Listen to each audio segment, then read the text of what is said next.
नमस्कार दोस्तों, आज का वीडियो है रियल इंटरटेनमेंट टीवी का। सोहेब चौधरी भाई का वीडियो है। इंडिया काफ़ी तरक्की कर रहा है। इंडिया इतना आगे कैसे निकल चुका है और पाकिस्तान इतना पीछे कैसे रह गया, आज जानेंगे पाकिस्तानी पब्लिक की राय। तो चलिए वीडियो को स्टार्ट करते हैं।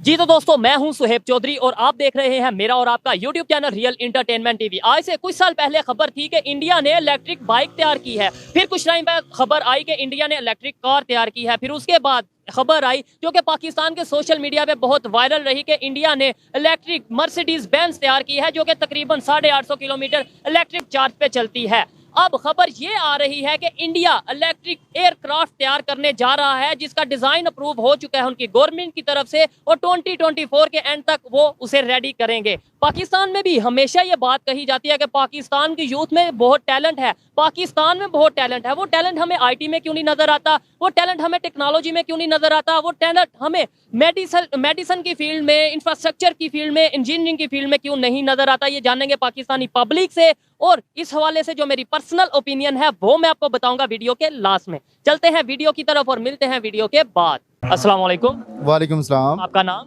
मोहसिन अकरम। क्या करते हैं आप? मैं ब्रांड मैनेजर हूँ जी कंपनी का एक। ब्रांड मैनेजर हैं, ठीक है। मुझे तो ये बताएं, आप जिस ब्रांड में काम कर रहे हैं वहाँ पे जो एम्प्लॉयज हैं, आपकी अगर बात करें या आपके नीचे जो वर्कर हैं, क्या कंडीशन, जो पाकिस्तान की कंडीशन चल रही है उस हिसाब से जॉब्स करने वालों की क्या कंडीशन है? जी डेफिनेटली आप इसमें इन्फ्लेशन रेट को अगर ओवरऑल कंसीडर करें तो हमारी सैलरीज या हमारे स्टाफ की सैलरीज वो उस तरह से नहीं है, हमने ग्रो कर पाए। डेफिनेटली हम जिस तरह से इकनॉमी को ग्रो करना चाहिए उस तरह से ग्रो नहीं कर पाए। बट इन्फ्लेशन जिस तरह से ग्रो कर रहा है, इनफैक्ट जिस तरह हाइट पे पहुंच चुका हुआ है, इस साल जो हम लोग सैलरीज के जून आने वाला है, you know that, and we are going to have the salary increments.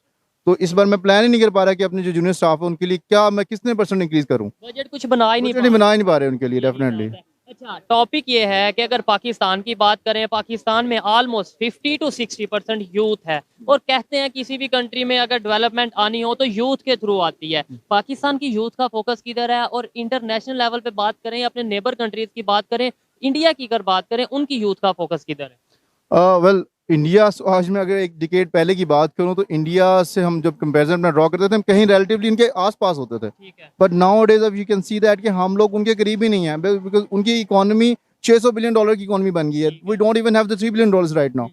तो हमारी जो यूथ है उसने कभी भी अपने प्राइवेट बिजनेस की तरफ नहीं आई है। देयर सिक का कसूर है या हमारे पास विजन नहीं है, हमें कोई विजन देने वाला नहीं है? डेफिनेटली समहाउ विजन का भी कसूर है, क्योंकि हमारे जो बेसिकली स्टडी या एजुकेशनल सिस्टम है वो इस तरह से ग्रो ही नहीं किया हम लोगों ने कि हम अपने यूथ को इस बारे में अपडेट कर सकें कि भाई आपने अपना बिजनेस की तरफ फोकस करना है। Even somebody who is doing MBA specifically in the business development and he is doing job। मतलब MBA करके, बिजनेस की डिग्री करके करते हैं हम जॉब है, जॉब भी करें अच्छी बात है, लेकिन जॉब भी उस तरह की नहीं मिलती जिस तरह की वो कुछ लोग एक्सपेक्ट कर रहे हैं। एग्जैक्टली, और वही क्योंकि अपॉर्चुनिटीज उतनी है नहीं। खबर ये है कि जैसे अभी ये पाकिस्तान में भी फ्यूल का बहुत इशू रहता है, इंटरनेशनल लेवल पे फ्यूल का इशू रहता है। इंडिया ने पहले इलेक्ट्रिक बाइक बनाई, फिर इलेक्ट्रिक कार बनाई, मर्सिडीज बनाई जो 850 किलोमीटर ऑलमोस्ट जो है वो इलेक्ट्रिसिटी चार्ज पे चलती थी। अब इलेक्ट्रिक प्लेन वो बनाने जा रहे हैं जिसकी अप्रूवल उनकी गवर्नमेंट की तरफ से मिल चुका है, डिजाइन हो चुका है, 2024 में वो बना लेंगे। वो किधर को जा रहे हैं और हम किधर को जा रहे हैं? वेल इनफैक्ट ये तो आप मैन्युफैक्चरिंग इंडस्ट्री की बात करें, IT फर्म्स की अगर बात करें, दे आर फार बियॉन्ड अस।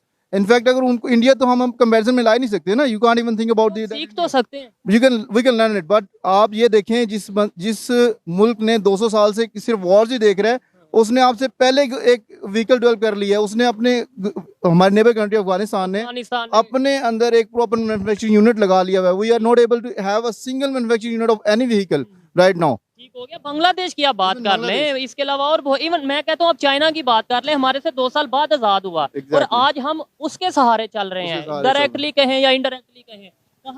कहाँ पे जाके हमारा जो है वो फोकस हटा, या शुरू से हमें कोई डायरेक्शन दी नहीं गई 1947 से लेके अब तक। राइट, अगर हम 1947 से ऑनवर्ड की बात करें तो हम अभी तक सीरियसली डायरेक्शन लेस हैं। बिकॉज हम एक जब वॉर्स लग जाती हैं तो उससे अगेंस्ट जो हमें फॉरेन फंडिंग आ रही होती है, तब हमारी इंडस्ट्री ग्रो कर रही होती है, हम सब कुछ कर रहे होते हैं, हमारा उसमें इकोनॉमी भी ग्रो कर रही होती है, GDP भी बड़ा अच्छा होता है। लोगों को ये लगता है कि शायद पाकिस्तान ग्रो कर रहा है, ये नहीं पता वो फॉरेन एड आ रही है, वो बाहर से डॉलर आ रहे हैं। ठीक है, वही देखें, अब ये रिसेंट जब हम देख रहे थे यार कि मुशर्रफ का दौर था तो बहुत इकोनॉमी ग्रो कर रही थी। तो हमें ये नहीं पता था कि $52 बिलियन इनफैक्ट उसने इन्वेस्ट किया अमेरिका ने हमारे साथ। तो उस दौरान वो हमें इकोनॉमी ग्रो करती हुई नजर आई। तो अब क्यों नहीं इन्वेस्ट कर रहा ना अमेरिका ना चाइना उस तरीके से? इवन CPEC पे कभी काम रोक देता है, कभी फिर चला देता है, क्या वजह है? अब क्यों नहीं इन्वेस्ट कर रहा? पाकिस्तान तो अभी भी वही है। इनफैक्ट देखिए हमें ना कोई डिफाइन करनी पड़ेगी अपनी boundaries, either we are with the China and Russia की उस ग्रुप में है, और आइदर विद द अमेरिका, या फिर हम न्यूट्रल, या neutral तीसरी है, ऑप्शन neutral भी है। है। इवेंचुअली हम अपनी स्टेज ही डिफाइन कर पा रहे कि we are standing right now. तो ये हमारे लिए बड़ा डिफिकल्ट पॉइंट है कि हम अभी तक अपनी स्टेज ही डिफाइन नहीं कर पाए हैं। ठीक हो गया। और हम जो एक डिप्लोमेटिक रोल प्ले करते थे 1970s में, देखिए हम आपका जो प्रेसिडेंट है वो ये कहता था, देखिए we are smart people, we are showing that कि we have the nuclear power, but we are showing that we don't have the nuclear power, but actually we have. So ये हम वो स्मार्टली प्ले करते थे, लेकिन अब वो diplomatically हम नहीं प्ले कर पा रहे। ठीक है, बड़ा अच्छा लग रहा, बड़ा अच्छा लगा बात करके। और कल योम तकबीर है, मतलब एटॉमिक पावर के हवाले से हम जो सा एक दिन मनाते हैं वो कल के दिन हम मनाएंगे। आपने बोला कि पाकिस्तान में विजन नहीं है, एक साइड पे हम कहते हैं पाकिस्तान के लोग टैलेंटेड है, या पूरी दुनिया में हमने एक वो सेंटेंस रखा हुआ है कि पाकिस्तान में टैलेंट बहुत है। वो टैलेंट नजर क्यों नहीं आता? पाकिस्तान में नजर नहीं आता, दुनिया में बाहर जाके परफॉर्म कर रहा है, यहाँ से ब्रेन ड्रेन हो रही है यूथ, एजुकेटेड लोग, या फिर है ही नहीं टैलेंट? सर देखें डिफरेंट इंडस्ट्रीज की जो ग्रो की है ना, आप देखेंगे जितने भी दुनिया में जो 7 एंटरप्रेन्योर्स हैं वो अमेरिका में ग्रो करते हैं, वो बाकी दुनिया में क्यों नहीं ग्रो करते? एक्चुअली वहाँ अपॉर्चुनिटीज़ नहीं होती, वो अपॉर्चुनिटीज़, वो इन्वायरमेंट नहीं प्रोवाइड किया जाता। आप यहाँ पर देखें जितने भी एंटरप्रेन्योर स्टार्ट करेंगे ना, उसमें से 90% फेल हो जाएंगे। उसकी क्या वजह है? वजह क्या? उससे हमें स्पोर्टिव इन्वायरमेंट नहीं मिलता। अमेरिका में वो स्पोर्टिव इन्वायरमेंट मिलता है उन लोगों को जो एंटरप्रेन्योर ग्रो करता है, और इसी वजह से देखें उनकी आज जितने भी स्टार्ट हुए हैं स्टार्टअप्स हैं, उसमें से 7 स्टार्टअप अमेरिका से बिलोंग करते हैं। अच्छा लगा बात करके। देखें, अगर ऑयल की बात करें, थोड़ा सा इधर आ जाएं, ऑयल के की बात की, और ऑयल पे गाड़ी भी चलने वाली आ गई है। मुझे ये बताएं, ऑयल की बात करें, अभी इंडिया रशिया से ऑयल ले रहा है, आपको शायद पता ही होगा, ना सिर्फ ले रहा है, आगे वो सेल कर रहा है। हम क्यों नहीं रशिया से ऑयल ले पाते हैं? और दूसरे नंबर पे ऑयल के ऊपर जो चीज़ें चलती हैं, जो मतलब व्हीकल्स हैं, सब कुछ डिपेंड करता है ऑलमोस्ट। पाकिस्तान में अगर महंगाई की बात करें वो ऑयल के ऊपर है। हम क्यों नहीं इसे कंट्रोल करने पे, या फिर इसके नेमुल बदल इसका कोई अपोजिट कोई इस तरह की, हाँ, इलेक्ट्रिक सिटी की तरफ क्यों नहीं आ जाते? नहीं exactly, but somehow Pakistan has importing right now. थोड़ा देर से डिसीजन लिया है इन लोगों ने, बट डिसीजन ले लिया है। पहला जो है वो 24 मई को पहला बेड़ा लग गया हुआ है कराची में, रशिया से जो आया है, और वो इंशाल्लाह पाक अरब रिफाइनरी से रिफाइन होगा इंशाल्लाह, और पाकिस्तान में यूज होगा। बड़ा देर से डिसीजन लिया क्योंकि ये इंडिया लास्ट 2 सालों से इंपोर्ट कर रहा है। Now Saudi Arabia is importing from them. एक ऑयल प्रोड्यूसिंग कंपनी वहां से ऑयल इसलिए ले रहा है क्योंकि उसकी अपनी कंपनी जो प्रोड्यूस इंडिया से, Russia Saudi Arabia is importing oil from Russia, crude oil, because उन्हें जो खुद प्रोड्यूस कर रहे हैं वो उन्हें महंगा पड़ रहा है, वो सस्ता दे रहे हैं उन्हें निकाल के, बिकॉज उनमें ज़ाहिर पाबंदियां हैं, तो उन्होंने तो बेचना है अपना ऑयल बेसिकली, रिफाइन करके आगे वो मस्जिद जहाँ पे भी सेल करना है वो करते हैं। ये बातें, मतलब ऐसे लोग बहुत कम मिलते हैं। मुझे बड़ा अच्छा लगा इनसे बात करके। मैंने ये बोला था 2-3 मिनट की बात करेंगे, लेकिन आई थिंक 6-7-8 मिनट की होगी। यही सोच, लेट्स सपोज थोड़ा सा मेरे में नॉलेज है, काफ़ी ज़्यादा आप में नॉलेज है, चीज़ों को जानते हैं, इंटरनेशनल लेवल पे क्या हो रहा है, यही सोच ये भाई में कैसे आएगी, ये भाई में कैसे आएगी, पाकिस्तान की यूथ में कैसे आएगी? मतलब जो टॉपिक था कि हमारा विजन ऐसा कब बनेगा कि भाई दुनिया जहाँ चल रही है उसके मुकाबले में जाना है। फर्स्ट ऑफ ऑल हमारा एजुकेशन सिस्टम, क्योंकि हम जो तकियानुसी एजुकेशन सिस्टम एक बनाया हुआ है ना, कि वो एक प्रोड्यूस, इसने मेंटालिटी वो करनी है कि जिसने सिर्फ जॉब करने के लिए, उसने एक मुलाजिम पेशा लोग प्रोड्यूस करने हैं, इसके अलावा सेकंड अपॉर्चुनिटीज नहीं क्रिएट करनी है उसने। तो ये हमारा एजुकेशन सिस्टम है। सेकेंडली गवर्नमेंट की तरफ से कोई इस तरह के प्रोग्राम इंट्रोड्यूस ही नहीं करवाए जा रहे कि हमारा जो यूथ है वो वेल अवेयर हो और वो अपने लिए कुछ कर सके। मीडिया की अगर बात करें, मीडिया भी ये चीजें बताए कि भाई दुनिया चली किधर गई है, दुनिया कितनी तेजी से डेवलपमेंट की तरफ जा रही है, और खास तौर पे वो कंट्रीज जिन्हें हम बार बार अपना हरीफ कहते हैं, अपना दुश्मन कहते हैं, वो दुश्मनी में आप लगे रहे और वो डेवलपमेंट में आगे चले गए। डेफिनेटली देखें, उन्होंने अभी जितने भी आप उनके लास्ट देखेंगे ना, उन्होंने अभी लास्ट ईयर 15 अगस्त को अपने जितने भी IT के एक्सपर्ट थे उन सबको नवाजा और उनको प्रमोट किया ऑल ओवर द वर्ल्ड। वो उन्होंने कहा दीज आर आवर हीरोज, और हमारे हीरोज कौन है? TikTok stars. How pathetic it is कि हमारे हीरोज जो हैं टिकटॉक स्टार हैं, जो, और वो ऐसे टिकटॉक स्टार्स हैं, अगर आप उनका कंटेंट देखें तो आपको देख के शर्म आ जाएगी। और वो अपने स्टार्स किनको कह रहे हैं? जो IT एक्सपर्ट्स हैं। अच्छा सर, एक बड़ी मतलब यह है कि इंटरेस्टिंग सी बात करने लगा हूँ कि जो लॉजिकल बात करता है या ऑथेंटिक बात करता है या पाकिस्तान की पब्लिक को चेहरा आईना दिखाता है कि भाई देखें हम इस टाइम हकीकत में यहाँ खड़े हैं, उसे फिर बड़ी प्यार से मुलायम तरीके से एजेंट कह दिया जाता है कि भाई ये देखो, ये तो इंडिया की तारीफ, ये देखो अमेरिका की तारीफ कर रहा है। भाई आप दुश्मनी कर लो वो ठीक है, तारीफ क्या मतलब बता दो कि वो दुश्मन आपका कहाँ चला गया, वो गलत है। नहीं, इनफैक्ट हम रियलिटीज को सुनना ही नहीं चाहते। यही बात है, हमें झूठी तारीफ तारीफ। देखिए आज तक हम यही सोचते हैं, देखिए हमारी मेंटालिटी पता क्या है कि भाई हमारी आर्मी बहुत आगे है। क्यों? हमारी आर्मी जो है ना, वो जो पाँव उठाती है ना वहाँ पे बॉगा बॉर्डर पे, वो इंडिया के आर्मी से ऊंचा उठता है। दिस इज ये हमारा कॉन्सेप्ट है, this is what we perceive in fact. तो ये हमारा कॉन्सेप्ट है। हम हकीकत जज्बाती से लोग हैं, हम ये हकीकत सुनना ही नहीं चाहते कि उसने जो हमसे टेक्नोलॉजी, वो नासा, हम देखें इस टाइम जो अगर आप इंटरनेशनल प्रोग्राम में देखें ना, आपकी इन्फॉर्मेशन सिक्योर ही नहीं है, क्योंकि आपकी एक भी सैटेलाइट आपने खुद लॉन्च नहीं की है, इंडिया वालों ने की है। इंडिया वालों ने की, उनकी सारी इन्फॉर्मेशन सिक्योर है। वो अपना तमाम इंटरनेट डाटा को सिक्योर कर सकते हैं, हम नहीं कर सकते, because we are dependent on China. हमने एक ही सैटेलाइट भेजी है, वो चाइना के साथ मिलकर, और वो भी सारी इन्फॉर्मेशन शेयर्ड है फिर चाइना। आपकी कोई इन्फॉर्मेशन सिक्योर नहीं है। सीक्रेट ऐसी चीजें। और अब इवन चाइना के बारे में ये भी फेमस हुआ है कि ऐसे कंट्री ना जिनकी पार्लियामेंट की जो उनसे वो सिक्योरिटी है वो चाइना ने अपने कंट्रोल में की हुई है, थ्रू कैमरास या इस तरीके से। तो पाकिस्तान की जो उनसी है वो आपको आए दिन ऑडियो वीडियो लीक नजर आती है। एग्जैक्टली सर, ये सारी इन्फॉर्मेशन से शेयर, एग्जैक्टली सर। एक तो ये सेगमेंट है सिर्फ। सेकेंडली आप देखें चाइना के साथ, हम चाइना हमारे पर इन्वेस्टमेंट कर रहा है। आप उसका अगर मॉडल देखें, उसने सिमिलर इन्वेस्टमेंट श्रीलंका में की थी। श्रीलंका कहाँ स्टैंड कर रहा है? उसने श्रीलंका की वो पोर्ट ना सिर्फ अपने कब्जे में कर लिया, वो पूरा सूबा उसने अपने अंडर ले लिया हुआ है। वो पूरे सूबे में इस टाइम उसकी आर्मी है। आप देखें जब आप डिफॉल्ट करेंगे, और कहा यह जाता है, इंटरनेशनल एनालिस्ट जो उनसे हैं वो ये कहते हैं कि श्रीलंका का डिफॉल्ट हुआ उसमें बड़ी रीजन चाइना की भी है। एग्जैक्टली, क्योंकि सबसे बड़ा लोन इसी का था। उन्होंने जब किससे उनकी डिफॉल्ट की है तो डेफिनेटली उन्हें तो पे बैक करना था। उनकी मेजर इन्वेस्टमेंट उनकी थी, तो वहां पे उन्होंने कब्जा कर लिया हुआ है। आप देखें नेक्स्ट टाइम जो स्टेप हम जा रहा है, हमारा भी सिर्फ इसी डायरेक्शन में हम लोग जा रहे हैं। आप कह रहे हैं इसी डायरेक्शन में जा रहे हैं। मैं कहता हूँ इस टाइम खबर ये आ रही है कि श्रीलंका की करेंसी पाकिस्तान से बेहतर होती जा रही है, और पाकिस्तान जो इस टाइम कंडीशन में है, श्रीलंका डिफॉल्ट होके भी उससे बेहतर कंडीशन में है। सर आप श्रीलंका एक साथ हमारा हमसाया मुल्क अफगानिस्तान की करेंसी हमसे दोगुना होगी हुई है सर। अभी वहाँ पे कंडीशन क्या रहती है? अभी तो वहाँ पर सर उनके सारे जितने भी फॉरेन फंड्स हैं वो तो ब्लॉक्ड हैं। वो तो अभी इस टाइम वर्ल्ड जो उनका बैंक है उससे वो जो जितने भी अमाउंट है अपनी सिक्योर ही नहीं कर सकते अपने बैंक के अंदर। फिर उनकी इकोनॉमी लेवल इतनी बेहतर होगी भी, हम कहाँ स्टैंड कर रहे हैं? कहाँ स्टैंड कर रहे हैं? यही बातें हैं। जब ये बात कोई आम पाकिस्तानी करता है तो उसे चुप करवा दिया जाता है या फिर उसे गद्दार कह दिया जाता है। लेकिन जब तक हम इन इश्यूज पे नहीं बात करेंगे, जब तक लोगों को रियलिटी नहीं बताएंगे, हम आगे जा पाएंगे या नहीं जा पाएंगे। मतलब जब तक मैं आपको हकीकत नहीं बताऊंगा, पब्लिक को हकीकत नहीं बताऊंगा कि भाई ये जज्बाती नारों से कुछ नहीं होना, प्रैक्टिकली करने की जरूरत है। देखिए मैं जब तक अपने आप को खुद नहीं बताऊंगा ना कि मैं इन एरियाज में वीक हूँ, मैं इम्प्रूव नहीं कर सकता। ऐसे ही है। तो समहाउ हमें पहले अपने आप को बताना पड़ेगा that we are lacking in these points, तब हम उन पे डेवलप कर सकते हैं ना, तभी हम उनमें कोई बेहतरी ला सकते हैं। जिन कंट्रीज को हम अपना हरीफ मानते हैं, पहले नंबर पे मैं बार बार कहता हूँ दुश्मन मानना ही नहीं चाहिए अगर आपने आगे बढ़ना है, रिलेशन बेहतर करना। लेकिन अगर आप दुश्मन कहते हो तो फिर उसकी जो बेहतर चीजें जिसमें वो आपसे आ गया वो भी तो बताओ। एग्जैक्टली आप वो देखें, वो आप हम उनसे देखें, अब कंपैरिजन हमारा बहुत डिफिकल्ट है कि हम कहें कि आज इंडिया से हम अपना कंपैरिजन ड्रॉ कर सकते हैं। मैं आपकी बात काट रहा हूँ, आप एजुकेटेड हैं, आप ये बात जानते हैं। यही बात यकीन माने मैं किसी नॉर्मल से पब्लिक में जाके बोलूंगा ना कि भाई हम इंडिया से मुकाबला नहीं कर सकते, वो मुझे चुपेड़े मारेगा कि तुम क्या बात क्यों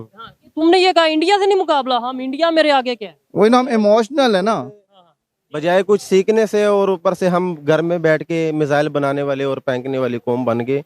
इसको कहते हैं जाहलियत। इसको कोई जज्बात को अब काबू रखेंगे तो हमें कुछ सीखने को मिलेगा, कुछ एजुकेशन वाले पास हम जाएंगे। लोग आजकल पढ़ाइयाँ कर लेते, वही मजबूरी है, उनकी भी मजबूरी, क्योंकि ऐसे गारमेंट की शॉप में लग के कारोबार तबाह हुए पड़े। अच्छा यही सवाल के मतलब आपने तो बोल दिया कि उनसे कंपैरिजन नहीं है, ये बात किसी अभी तो ये लोग खड़े हैं सुन रहे हैं, पूछूंगा तो शायद वो बियर करेंगे इस बात को। यकीन माने वहां पे मैं जाके कहूंगा ना कि भाई इंडिया से हम मुकाबला नहीं कर सकते, वो मुझे यकीन माने, मैं आपको गारंटी से कहता हूँ, मैं ऐसा फेस कर चुका हूँ। वो मुझे कहेंगे तुम गद्दार भी हो और तुम ये कैसी बात कर रहे हो। एग्जैक्टली वही ना, हम एक इमोशनल नेशन है ना, हम जज्बात में रहते हैं, और शायद हमें सिखाया भी इस तरह से गया है। हमें आज तक जितने भी हुक्मरान हैं उन्होंने हमें ट्रीट इस तरीके से किया है, और हमने इन्हीं चीज़ों को हमारा यूज़ किया उन लोगों ने। क्योंकि इसमें पब्लिक का गलती नहीं है। जब मीडिया पे आपको ये दिखाया जाएगा कि हम जो उनसे ये है वो है, जब आपको बुक्स में ये बताया जाएगा, कॉलेजेस यूनिवर्सिटीज में, और कोई भी सियासी पार्टी हो वो आपको पहले नंबर पे अगर कोई दुश्मन बताएगी तो बताएगी ही इंडिया, तो कहीं ना कहीं नफरत माइंड में आएगी। अच्छा लगा आपसे बात करके। ऐसी सोच अगर पाकिस्तान की यूथ में होगी, ऐसी सोच अगर पाकिस्तान के लेक्चरर्स में होगी, ऐसी सोच पॉलिटिशियंस में होगी, तो मैं गारंटी से कहता हूँ कि पाकिस्तान आगे जा सकेगा। कोई मैसेज लास्ट में, पाकिस्तान से भी लोग देखते हैं, इंडिया से बहुत से लोग देखते हैं, कोई मैसेज देना चाहिए? सर मैसेज सिर्फ ये है कि हमारी जो यूथ है इन्हें पता होना चाहिए कि हमने ही करना है। ठीक है। हम आज 72 साल हो गए, हम यही देख रहे हैं कि बाहर से एड आ रही है तो हम एक्टिविटी कर रहे हैं। भाई कब तक कैसे चलेगा? हमें खुद ग्रो करना पड़ेगा, हमें खुद चीजें प्रोड्यूस करनी पड़ेगी, हमें सारी चीजें खुद बनानी पड़ेंगी। जज्बाती हो के सोचने की बजाय डायरेक्शंस लेनी पड़ेंगी। हम यहाँ से कम 50% एंटरप्रेन्योर्स खड़े हों 100 में से, तब हम इस अपने टारगेट्स को अचीव कर पाएंगे इंशाल्लाह। ठीक हो गया। और इंडिया से जो लोग देख रहे हैं उनके लिए कोई पैगाम, मोहब्बत भरा या नफरत भरा, वो आप पे है। नहीं, डेफिनेटली बात है, देखें वो हमारे साथ ही आज़ाद हुए थे। We respect them a lot the way they have developed their self. In fact मैं उनको बहुत रिस्पेक्ट की निगाह से देखता हूँ, बिकॉज दे हमारे साथ हैं यार। उनमें और हम में कोई डिफरेंसेस नहीं है। एक रिलीजन का डिफरेंस डेफिनेटली है, लेकिन आप ये देखें एक खित्ते का एक बाकी मामलात में कोई डिफरेंसेस नहीं है। कल्चर एक जैसा है, हम साथ रहे हैं हजारों साल। तो चीजें, लेकिन उन्होंने बहुत तेजी से चीजें अपनी ग्रो की हैं। लास्ट 2 डिकेड्स में उन्होंने बहुत अच्छा ग्रो किया है, और हमें इस चीज को एक्नॉलेज करना चाहिए और उन्हें अप्रिशिएट करना चाहिए और उनसे सीखना भी चाहिए। अप्रिशिएट करना चाहिए और सीखना सबसे पहले चाहिए। आइए मजीद किसी से बात करते हैं। बहुत शुक्रिया मेरे। Thank you so much, thank you so much. बहुत आगे निकल चुका है Bharat. Electronic cars, electronic scooty, electronic bike और अब इलेक्ट्रॉनिक एयरक्राफ्ट भी बनाने जा रही है। 2024 तक लॉन्च कर दी जाएगी। अस्सलाम वालेकुम। वालेकुम अस्सलाम। आपका नाम? समीउल्लाह। आपका नाम? अली। क्या करते हैं?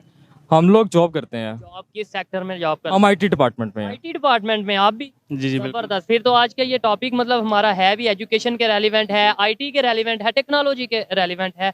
पाकिस्तान की यूथ, मैं टॉपिक की तरफ बाद में आता हूँ। पहले सिंपल क्वेश्चन है कि पाकिस्तान की यूथ का फोकस इस टाइम पे किधर है? फोकस सारा जो है आप देखें आपके सामने है, सारा डी ट्रैक हो चुका है। एक चीज़ें अच्छी भली चल रही थी और उनको पकड़ के डी ट्रैक हर चीज़ को कर दिया गया। और इस बारे में हम तो नहीं बल्कि पूरा मुल्क ही, चाहे वो किसी भी शोबे से ताल्लुक़ रखता हो, चाहे वो किसी भी एज से ताल्लुक़ रखता हो, किसी भी जगह से ताल्लुक़ रखता हो, इस पाकिस्तान में हर बंदा जो है वो परेशान है और अपनी चीज़ों को लेके काफ़ी अपसेट है और चीज़ों को उस तरीके से ग्रैब नहीं कर पा रहा जिस तरह से आज से कुछ अर्सा पहले तक ग्रैब की जा रही थी। आईटी की अगर बात करें आपकी फील्ड की, तो एशिया पूरे में आईटी की फील्ड में कौन सा ऐसा कंट्री है जो तेजी से डेवलपमेंट की तरफ जा रहा है? Everyone knows that India is number 1। उसकी रीजन क्या है? उसकी रीज़न ये है कि वो उसके ऊपर काफ़ी काम कर रहे हैं और अगर यहाँ पे देखा जाए तो यहाँ पे उसके मुकाबले में बिल्कुल काम नहीं हो पा रहा। यही मेरा मेन मकसद था ना कि हमारा फोकस या इस साइड पे नहीं है, एजुकेशन की तरफ नहीं है।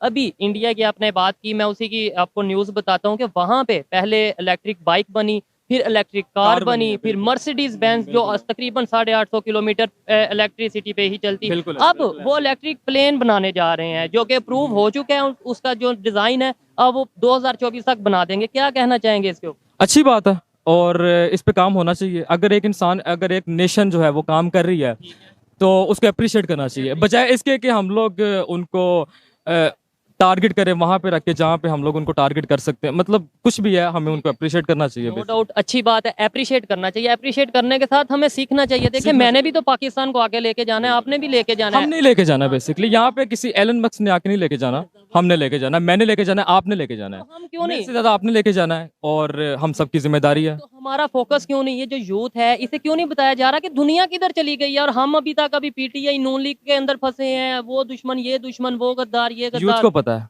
यूथ को पता है। तो फिर क्यों नहीं हम क्यों नहीं कर पा रहे? क्योंकि हालात कुछ ऐसे बना दिए गए हैं या बन गए हैं जिसकी वजह से आप जितनी छलांग लगाना चाह रहे हो, जितना भी करना चाह रहे हो, आप बाउंड हो गए हो चीज़ों में।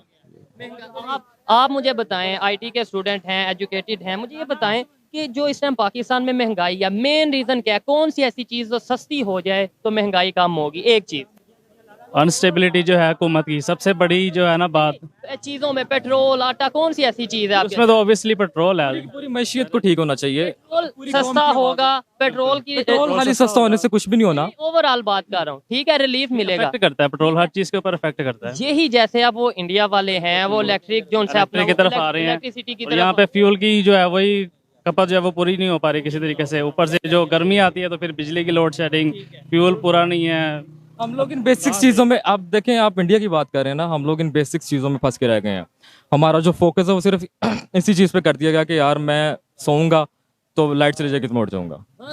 सोऊंगा, लाइट चले जाएगी, उठ जाऊंगा। या फिर जो शादीशुदा लोग हैं, बच्चों वाले लोग हैं, वो ये सोचते हैं रोटी, कपड़ा और मकान। किस तरीके से अपने बच्चों को रोटी देनी है, किस तरीके से अपने बच्चों को छत देनी है। हमें विजन कैसे मिलेगा? मतलब लेट्स सपोज मैं चाहता हूँ, डेफिनेटली आप भी चाहते होंगे पाकिस्तान आगे जाए, डेफिनेटली आप भी चाहते होंगे, आईटी के स्टूडेंट हैं ऑब्वियसली, तो क्यों नहीं जा पा रहा? और क्या ऐसा किया जाए, गवर्नमेंट, पब्लिक या अदारे क्या ऐसा करें कि हम भी, जो आपने बोला कि स्टेबिलिटी जो उसने बात की है, हर चीज़ में कंसिस्टेंटली आप चीज़ों को लेके चलें और कौम जो है आपके साथ खड़ी है, इसमें कोई शक नहीं है कि कौम आपके साथ नहीं खड़ी है, लेकिन कौम को भी एतमाद की ज़रूरत है इस वक्त।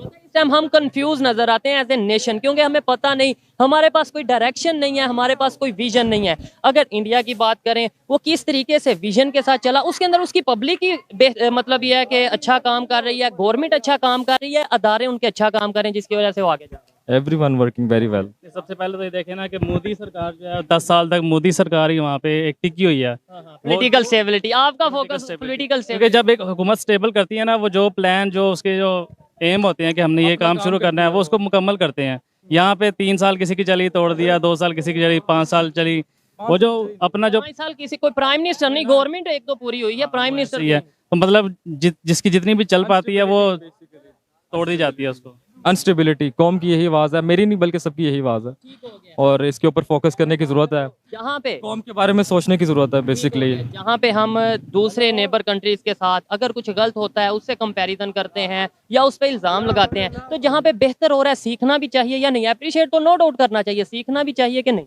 सीखना, मेरी बात सुने आप, किससे नहीं चाहिए। मतलब देखें, मेरा सवाल ये था कि देखें, अगर हम कोई पाकिस्तान में कुछ गलत होता है, इवन फ्लड आता है, तो हम ये कह देते हैं इंडिया की वजह से, पाकिस्तान में कोई दहशतगर्दी होती है, इल्ज़ाम इंडिया की वजह से, हर चीज़ जो पाकिस्तान में गलत होती है हम उन पे इल्ज़ाम लगाते हैं। तो वहाँ पे जो चीज़ें बेहतर हो रही हैं, हम वो क्यों नहीं इधर पाकिस्तान की पब्लिक को बताते कि भाई देखो इंडिया ये भी कर रहा है? शायद दिखाना नहीं चाह रहे होंगे। तो उससे नुकसान किसका, मेरा, आपका या इंडिया का? सबका, नहीं, हम सबका, हमारा नुकसान है, हम सबका। आवाम का नुकसान है। ठीक है, ये जो हमें यही नहीं बताया जा रहा है। एक तरफ पहले नंबर पे तो किसी को दुश्मन बताना ही नहीं चाहिए, नेबर कंट्री या नेबर कंट्री बताना चाहिए, लेकिन एक तरफ हम दुश्मन बताते हैं और ये नहीं बताते कि आपका दुश्मन चला कहाँ पे गया है। कंपैरिजन नहीं करवाते कि वो देखें वो कहाँ तरक्की कर रहे हैं, कहाँ से कहाँ पे जाई जा रहे हैं, बस ये दिखाते हैं जी वो देखें जी ये वहाँ पे ये हो गया, उनके फसादात चल रहे हैं, उनकी आपस में लड़ाइयाँ चल रही हैं, उनकी खालिस्तान चल रहा है। वो ये नहीं दिखाते कि वो कहाँ से कहाँ पे पहुँच गए हैं। इलेक्ट्रिक बाइक बनाई, फिर हाँ जी, इलेक्ट्रिक बाइक कार, और अब बनाई, कार इलेक्ट्रिक बनाई। ट्रेन। और जगह जगह उन्होंने वो स्टेशन भी बना दिए हैं, जैसे पंप स्टेशन होते हैं तो उन्होंने इलेक्ट्रिक स्टेशन बना दिए, चार्जिंग स्टेशन जो होते हैं। स्टेशन बना दिए। अच्छा, ये बताएं, आईटी के हवाले से बात करते हैं, फिर वाइंड अप करते हैं। पाकिस्तान में कौन सी ऐसी चीज़, कौन सा ऐसा प्लेटफॉर्म होना चाहिए जिससे पाकिस्तान में भी आईटी की इंडस्ट्री को मजीद प्रमोट किया जाए और आईटी आगे हम बूस्ट कर सकें? नहीं, सबसे पहले तो आप इसका रोल अदा करें ना। आप जैसे आप मीडिया की आवाज़ है, जैसे आप बताएं कि जी कौन सी चीज़ जो इस टाइम ग्रो कर रही है, क्रिएट करने, कौन सी चीज़ जो है ज़्यादा ग्रो कर रही है, आप बताएं। तो हम तो ये देखें, आज भी मेरा टॉपिक यही है ना कि दुनिया किधर चली गई है, और हम आप बहुत अच्छा काम कर रहे हैं और मैं रियली अप्रिशिएट करता हूँ आपको इस बात आप क्या कहना चाहेंगे? अगर हमें कम्पीट करना है या कम्पीट नहीं, मतलब कंपटीशन होना चाहिए ऐसी चीज़ों में, अगर आईटी की फील्ड में हमें नेबर कंट्री से कम्पीट करना है, क्या करना चाहिए? अपॉर्चुनिटीज़ क्रिएट करने की ज़रूरत है। हमें अपने बारे में, अपने कौम के बारे में, अपने लोगों के बारे में सोचने की ज़रूरत है, बजाय इसके कि एक छोटे छोटे इश्यूज़, नॉन इश्यूज़ को इश्यूज़ क्रिएट करके जो है उसके ऊपर बात करने लग जाएं और पूरी मीडिया को और हर बंदे को उस चीज़ के ऊपर लगा दिया जाए। इसकी सोच बदलने की ज़रूरत है। बदलने की ज़रूरत है, बेसिकली ये वक्त है, और इसमें काफ़ी परेशानी है सबके लिए, तो इसमें सबके लिए अपॉर्चुनिटीज़ जितनी भी मुमकिन हो वो पैदा की जा सके तो हमारे लिए, सबके लिए बेहतर है। अच्छा लगा बात करके। तो दोस्तों, वीडियो कैसा लगा कमेंट करके जरूर बताएं। अगर आप चैनल पर नए तो चैनल को सब्सक्राइब कर लें ताकि इसी तरह की वीडियो आप तक पहुंचते रहें। और मिलते हैं अगले वीडियो में, तब तक के लिए जय हिंद, वंदे मातरम।